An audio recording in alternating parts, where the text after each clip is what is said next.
ГСП онлайн. Городские новости сейчас.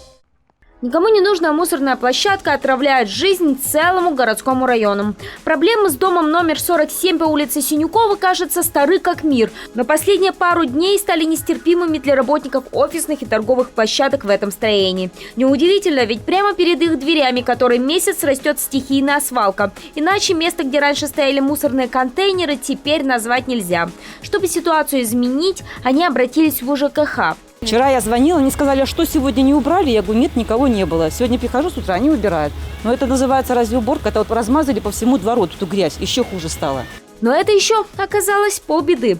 Дело в том, что они не просто убрали, они недоубирали и порушили еще и забор. Что, соответственно, теперь этот мусор будет заваливаться на автостоянку.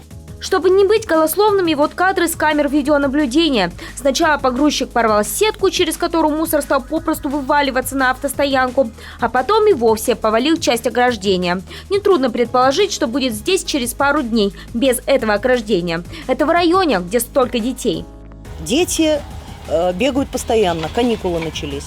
2 школы, детские сады, детские спортивные школы, все это рядом. Проходишь мимо дачного магазина ГСП, здесь постоянно, извините, постоянно собаки, крысы. Все дело в том, что в доме нет управляющей компании. Последняя, которая не выполняла и малую толику своих обязанностей, ушла со скандалом. В марте сюда же приезжал и мэр города. Магомед Османов говорил своим подчиненным, чтобы проблема была решена. А вместо недобросовестной управляшки мусор убрали муниципалы. Но, как мы видим, авось и ныне там.